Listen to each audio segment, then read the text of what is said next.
It's a natural disaster of biblical proportions. Noah, get that ark. Floods, the unstoppable force that moves immovable objects or something. And who makes them worse? Humans. Poor planning and infrastructure have caused unnecessary billions of dollars in damages, which too often hits the poor and people of color the worst. Here in Southern California, where we turned most of our rivers into concrete gulches long ago, floods seem as unlikely as Gavin Newsom becoming governor of Texas.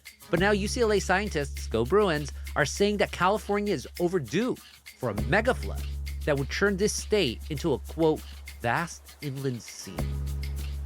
Get those oars ready, folks, because we're all gonna have to row our boats somewhere, anywhere, out of here. I'm Gustavo Arellano. You're listening to The Times, essential news from the LA Times. It's Wednesday, November 30th, 2022. Today, are we in California prepared for the next big flood, or even a small one? What can we learn from history, and why in this new age of extreme weather are floods going to become even more common and bigger than ever? It's times like these that we turn to my colleagues of catastrophes, our mariners of madness, the admirals of who steer ships in the choppiest of seas. Oh, captains, my captains, yes, it's time for Masters of Disasters. Música maestro.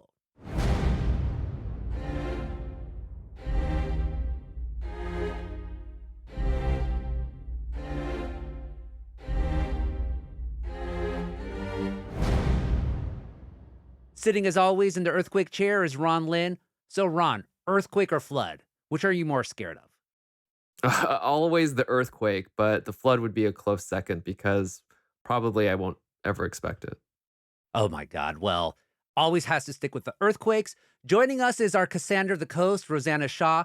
Rosanna, if she sells seashells by the seashore, does he hawk seahawks by the bayshore? Gustavo, I've got nothing for you on that one. I have finally trumped the master comedian, Rosanna. Yay, me. And finally, a big welcome to Louis Sahagún, our master of masters, environment, animals, water, and so much more. Louis, does a bear write in the woods?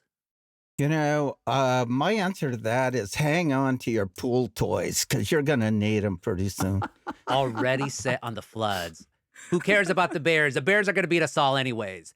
Masters, welcome. And we're going to start with Louis because I know that when we talk about water disasters in Los Angeles nowadays, we're talking about a lack of water because no more rain anymore. But Louis, you've written about the Great Flood of 1862, the largest recorded flood in the history of California, Nevada, and Oregon. What on earth happened back then? 30 consecutive days of rain triggered a flood that turned all Central California into a lake that could only be crossed by a boat. And it changed the course of the LA River such that the mouth shifted from Venice to Long Beach. More floods like that are going to be coming more often. In fact, scientists say that the chances of another flood of that scale have jumped from 1% in any given year to 2% in any given year because of climate change. Oy vey. And didn't they give it like some nickname like the Arc Storm or something? Yeah, that's a title that was given this scale of impending flood by the U.S. Geological Survey. And the Arc Storm would be greater than that flood of 1862. But if it happened today, the damage, the chaos, the death would be far, far greater. They are saying that another flood like that in California would cause $1 trillion in damage, which would be larger than any catastrophe in recorded history. And I'm sorry, Ron, but earthquakes would be run a distant second. You're by totally comparison. Oy vey. And if that happens, not only that, Rosanna, but then coming in from the Pacific is rising sea levels. So what does a 1-2 combo like epic floods and rising seas do for coastal communities? Yeah, where do I start? So the first thing I'll say is when I hear about the extreme floods Lewis is talking about, that's a sudden, immense rush of water from the sky, from swollen lakes and rivers that's trying to get to the ocean as fast as it can.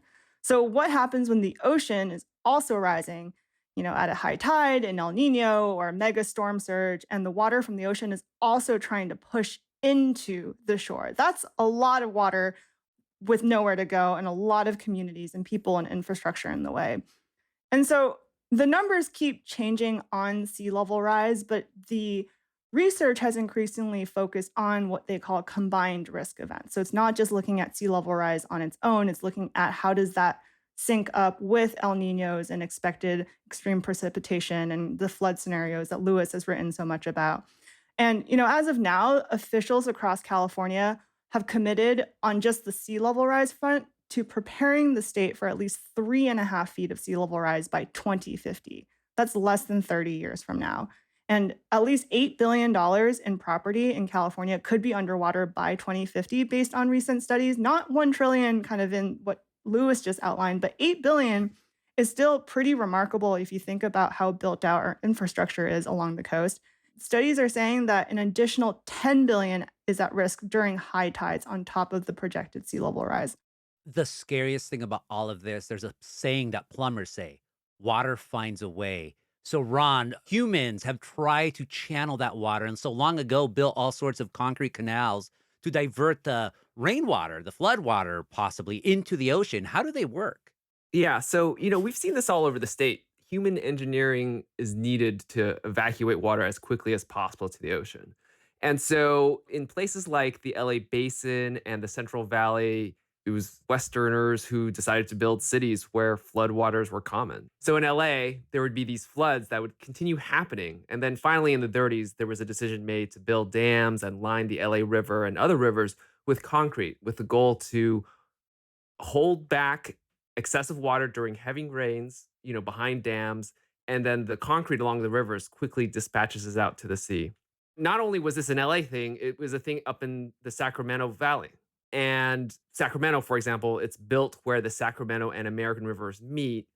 This was not an issue when indigenous peoples were the main population centers, but it is an issue when there were fixed cities. So a key strategy in the Sacramento Valley is to set aside vast plains of farmland that connect as a kind of a flood superhighway that sends excess water traffic towards San Francisco Bay.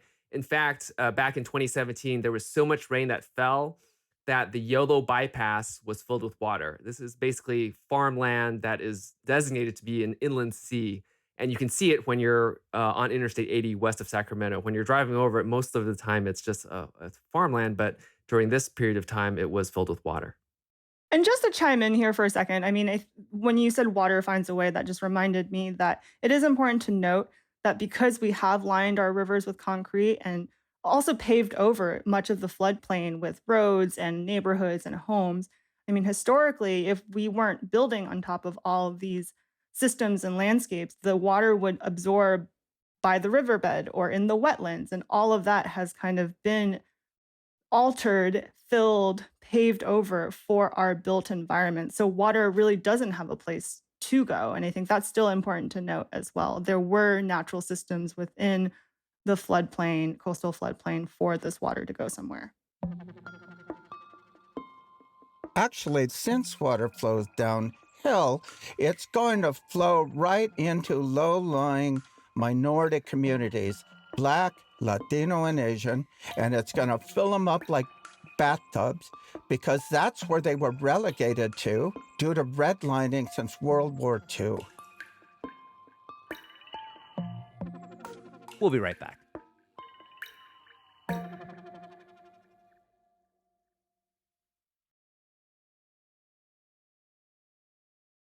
Louis, when it rains, it pours. When it pours, it floods. And when it floods, it gets really messy. We've talked about this before on the podcast. What do you call mudslides again, Rosanna? Debris flows. Oh, yeah, mudslides, debris flow, same difference. Anyway, Louis, we always hear in SoCal, Louis, after a rain to stay out of the ocean for at least 3 days because the toxin levels at the beach are so high. But you mentioned earlier, I could only imagine if flood hits people's neighborhoods at homes, how they're going to be left. So, what did the scientists that you talked to for their studies say about who is going to be affected by all this extra flooding? As bad as a flood can seem and is from the surface, under the surface, it's a murkier story. You're looking at chemical depots that were knocked down by the flooding and released their toxic chemicals into streets and homes, that when you see people sloshing through neighborhood streets turned to rivers, for example, on news coverage, you don't realize that they're moving through deadly chemicals more often than not. And on above the surface of those flood waters is toxic chemicals filling the air that they're breathing. Yeah, scary. We talked about it with tsunamis. But if it floods, folks, we have a solution. The government has come to save us. For people who need to be warned about flooding, there's a flash flood warning that appears on cell phones. Auga! Auga! Ron, how effective has this emergency system been? Well, there have been problems over the years from decisions not to issue an alert. But then just on election day, there was actually a flash flood warning that was intended to just hit a small section of the county east of Duarte. Instead, it went out to the entire, all of LA County. I even got it up here in the Bay Area because I'm tied up in the system. So we know that the system can work, but it still seems like they need to find a way to fine tune it a little. Warning is one thing. So most people are going to get the warning, however sophisticated that system is. But often forgotten about and not dealt with is disaster recovery, which takes longer for poor folks because disaster recovery programs favor affluent communities, and that needs some work. Yeah, and we see that often in just the hurricane hit states on the Gulf Coast. I mean, that just played out this summer. And the other thing I think to think about is that, when you get an alert saying flash flood warning, what does it mean to most people? I think they would just think, they might shrug their shoulder and think, oh, it's going to rain. But there are real implications, like just near from where I live in Millbrae in San Mateo County. And just in one of the more recent rainstorms, there was a flood that hit an underpass and two motorists died from floodwaters. And it had never happened before. And part of this has to do with infrastructure. It was an underpass built so that it could go underneath a railroad crossing. But we are getting these kind of intense rainstorms that, seemingly are not something that we've had in our lifetime. And I think it's super important for people to realize that the decades or the generations where flooding hasn't been a problem are ending. Louis, how have government officials responded to recent major floods in California? Government officials are concerned, but here is something that no one's talking about, and they should be. No county, not even a state, not even federal EPA, has the kind of sophisticated monitoring devices and capabilities that NASA does. And so when we have a major flood, be it in Houston, be it in New Orleans, maybe in LA one of these days, NASA should be part of the response. They have the equipment, they have the satellites, the planes outfitted with systems that are far more advanced so that we can get a better sense, specific sense of where the dangers lie in the air, in the water, under the water. Yeah, NASA, forget about Mars. Focus on the freaking coast. Rosanna, Yeah. seriously, I feel in this episode, you're even more doomy than usual because Louis comes in with the flooding and the coast is like, hold my flip-flops. I got just as bad news for folks. You've written about how so-called toxic tides are also affecting communities of color. What on earth are those? Yeah, I mean, it's terrifying just hearing Ron and Louis talk the specifics of these shorter term extreme flood risks. But when I think about flooding, especially along the coast in California, I think about all the flood risks that aren't as in your face. When people talk about sea level rise in California, you hear a lot of talk about building more seawalls and protecting homes in Malibu from falling into the ocean. But less talked about is all the power plants, the factories, the refineries, the toxic dump sites right on the coast that could also flood as the ocean rises. And Mhm. historically, guess what? Our land use patterns have unfairly placed the burden of industrialization on lower income communities of color, Mhm. as Lewis spoke to earlier. And researchers at UC Berkeley and UCLA and across the nation have really honed in on how our redlining practices, our historic discriminatory land use practices intersect with who is now disproportionately burdened with these risks. So, a study called Toxic Tides that you alluded to, Gustavo, recently found that Black and Brown communities in California are actually 5 times more likely to live within half a mile of an industrialized, often toxic site that could flood in the coming decades. And there are hundreds and hundreds of these toxic sites along just the coast of California, and likely more than 1,000 just along the Bay Area shoreline alone. And they're often in communities that have been largely overlooked. And the other thing that really haunts me when it comes to flooding on the coast is this less talked about threat of groundwater. Not our drinking groundwater, hundreds and hundreds of feet underground in confined aquifers, but the shallow groundwater that is sitting like less than 10 feet beneath our feet. This groundwater gets pushed up towards the surface as the ocean rises and pushes inland. And when this groundwater breaks the surface, it also causes flooding issues and has the potential to remobilize, contaminate soil, even Superfund sites that had been supposedly buried or capped. And the health risks here are huge, and no seawall can stop this kind of flooding from the water beneath us.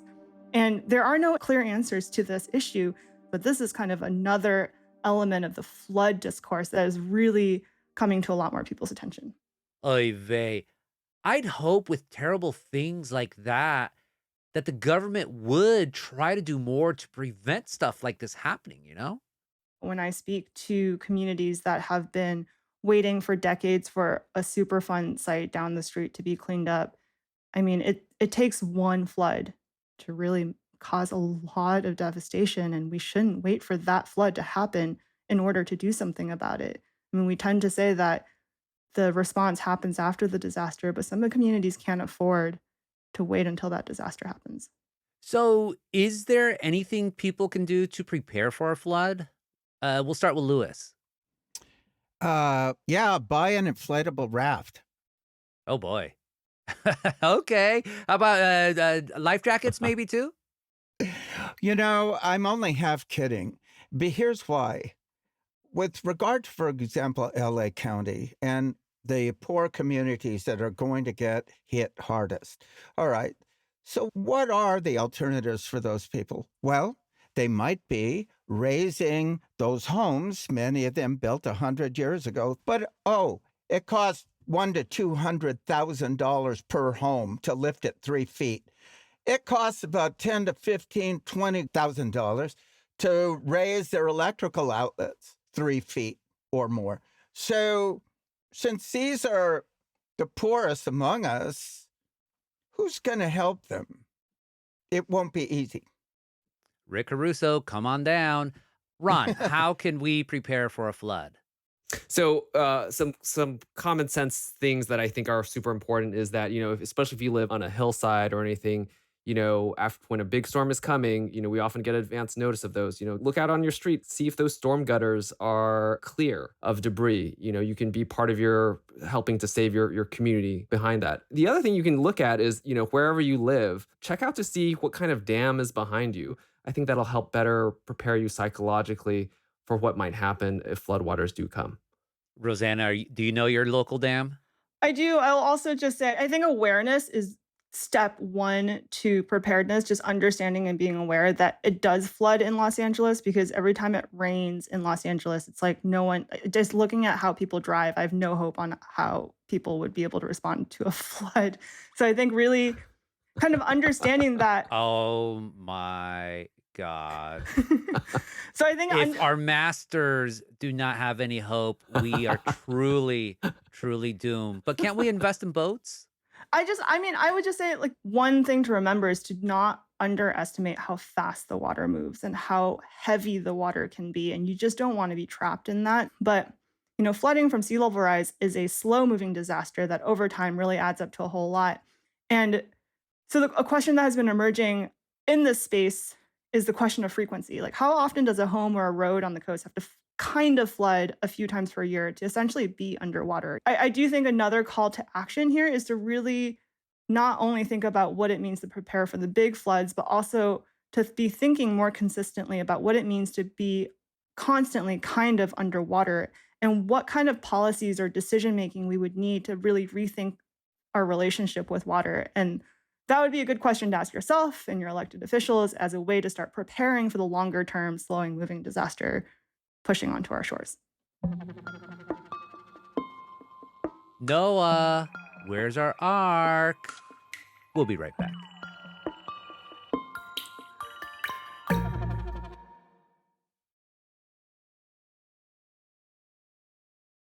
And now comes our traditional ending to Masters of Disasters, where we ask our masters what's bringing them joy during these terrible, doomy times. Ron, let's start with you. What's bringing you joy this month? Veterinarians. Our rabbit Jewel No, what happened to had Jewel? a series of Jewel has health to issues, including a urinary tract infection. And lately, she was found to have had a pretty good sized bladder stone. But just a few minutes ago, we heard the surgery was successful, and she should be right as new. Long live Jewel. Long live Jewel, because it's like Nietzsche said, without Jewel, anything is possible. Right. Louis, what's bringing you joy? Playing blues guitar with one, perhaps two cold beers. Oh, that's a good one. T-Bone Walker or Robert Johnson? Both. That's a good master right there. And Rosanna, finally, but not leastly, of course, what's bringing you joy this month? Yeah, I mean, this might sound silly, but I've been trying to compliment people more regularly, kind of like the daily gratitude exercise, except the question I ask myself is, who have you complimented today? And there are just so many people out there and in our own newsroom doing great work that just feels so increasingly thankless. And I'm also guilty of being too busy to stop and actually pass on a compliment, even though I might be reading an article and thinking, this is amazing, or, oh my God, this person just completely changed the way I thought about XYZ issue. But yeah, thanking and complimenting people more often has helped me remember lately that this world isn't just a bunch of people yelling at you on the internet all the time, and that has brought me a lot of joy. But have you complimented yourself recently? No. Well, you should. I don't because, count. Rosanna, you are awesome. All the masters are awesome. That's why there are Masters of Disasters.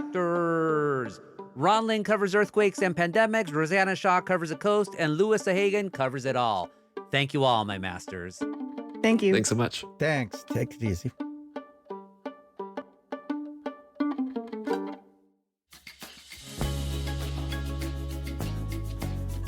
And that's it for this episode of The Times. Essential news from the LA Times. Denise Guerra and David Toledo were the jefes on this episode. Hibel Urbani edited it, and Mark Nieto mixed and mastered it. Our show's produced by Shannon Lin, Denise Guerra, Concha Brasalian, David Toledo, and Ashley Brown. Our editorial assistants are Roberto Reyes and Nicholas Perez. Our engineers are Mario Diaz, Mark Nieto, and Mike Heflin. Our editor is Kinsey Morton. Our executive producers are Jasmine Aguilera, Shani Hilton, and Hibel Urbani. And our theme music is by Andrew Eden. I'm Gustavo Arellano. We'll be back Friday with all the news in this month. Gracias.